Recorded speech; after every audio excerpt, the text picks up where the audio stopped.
We have breaking news on the U.S.-Mexico border and a stern warning from Homeland Security Secretary Kirstjen Nielsen. This comes just hours after a sudden closure of a major border crossing between San Diego and Tijuana, a closure U.S. authorities say was necessary after migrants overwhelmed Mexican police and rushed toward the American side. La multitud ya se encuentra mucho más gente de la que estamos viendo arriba de la canalización. Right now, all roads and pedestrian bridges in both directions are closed at the San Ysidro port of entry. This is one of 5 land border crossings clustered along California's southern border. In a statement this afternoon, Secretary Nielsen says some of these migrants attempted to breach legacy fence infrastructure along the border and sought to harm CBP personnel by throwing projectiles at them. DHS will not tolerate this type of lawlessness and will not hesitate to shut down ports of entry for security and public safety reasons. All this happening as the incoming Mexican government denies reports that it has reached a deal with the Trump administration to keep asylum seekers in Mexico while their applications are pending. It's something the president has also been tweeting about this weekend. Let's get right to CNN's Nick Watt. He just arrived there in San Ysidro, California at the border. Nick, set the scene for us.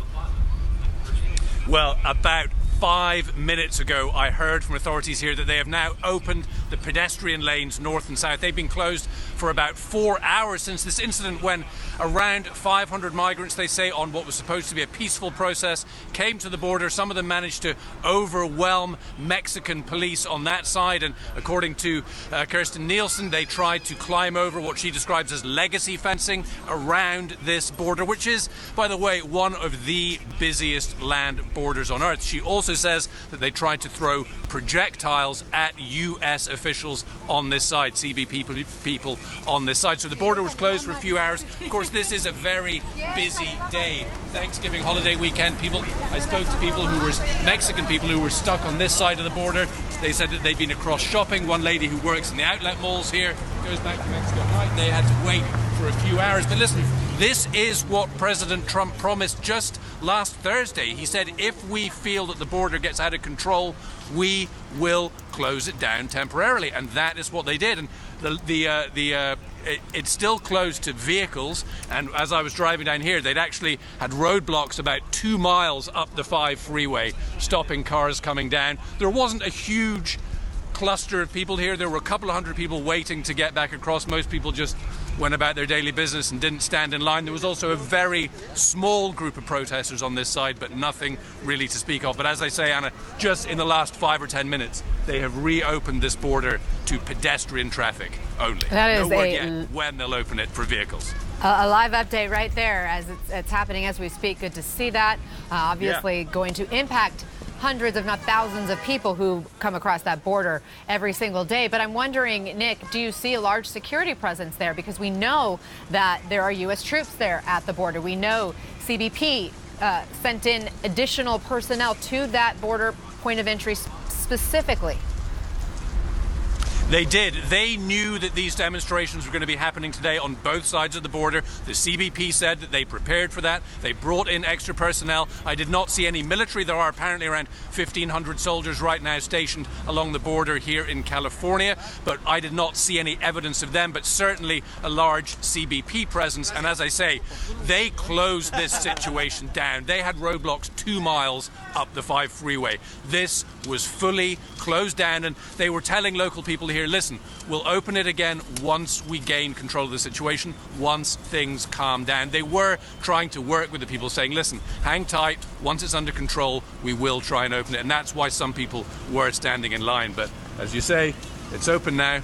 They're coming back and forth. Anna. Nick Watt reporting. Thank you for that update. I want to bring in CNN's Rafael Romo, tracking every angle of this story. Rafael, Southern California shutting down a border crossing. Just how unusual is this? Yeah, it's very unusual and quite a headache, as we have heard in the report that we just had. It's the busiest border crossing point in the entire world. And Anna, since we last spoke, we're getting reports that this might have been started by false information being spread on social media. People saying that as long as the migrants got to the American side, they were going to have an opportunity to apply for asylum.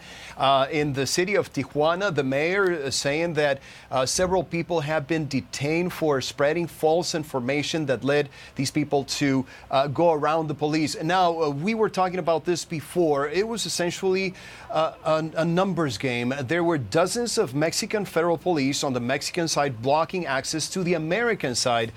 Compare that to about 700 people who showed up for a demonstration, at first peaceful, but then we saw the images. They started running around those police officers, and then it became a very chaotic situation. Also getting reports about 2 people who were slightly injured as a result of the confrontation there with American authorities. There was tear gas allegedly shot at people to prevent that they would get any closer to the crossing points. Also, some migrants who attempted to cross the border illegally from Tijuana, Ana, were dispersed by officials on the American side, and we have had the reports of 2 local journalists who we have been in touch with. So all in all, the situation is slowly but surely getting back to under control, Ana.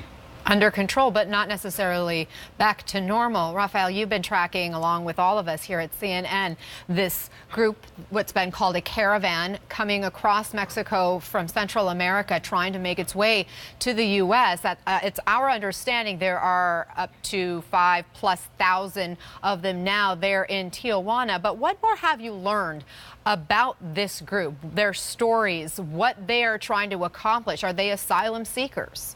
They're mainly asylum seekers, and I've had the opportunity of being in the countries that they came from, where the violence is just incredible. People fleeing because their children are being threatened with death if they don't join a particular gang. So they're fleeing poverty, they're fleeing violence, they're fleeing lack of opportunity, no jobs. Many of them are hungry. And also we're hearing from the mayor of Tijuana himself, Ana, saying that they don't have the resources, they don't have the ability to take care of the needs of these people, calling on the federal government in Mexico to send resources because they don't have the money. And just a few minutes ago, he was tweeting that he doesn't want this situation that happened today to in any way be a problem in the bilateral relation between Tijuana and San Diego, California. He says there's a lot of business traffic between the 2 points, people who have family on both sides of the border, and most of those things are done peacefully, unlike what happened today at the border, Ana.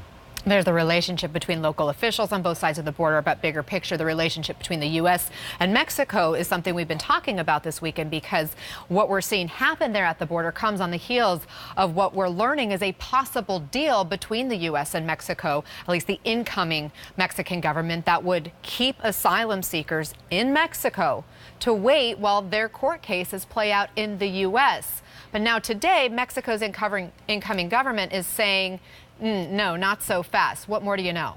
Yeah, we had an opportunity to reach out to the incoming government in Mexico, and they sent us a statement essentially saying, number one, we are not in power yet, so there's no way that we can reach an agreement, officially at least, with the U.S. government. And number two, the statement says that President-elect Andrés Manuel López Obrador does not want Mexico to become a waiting room for would-be immigrants into the United States. He says that they want to, in any case, respect the rights of migrants, but they don't want to use Mexico as a holding territory and do the work that belongs to the United States. Again, López Obrador takes office next Saturday, December 1st, so no official deal yet from his transition team, Ana.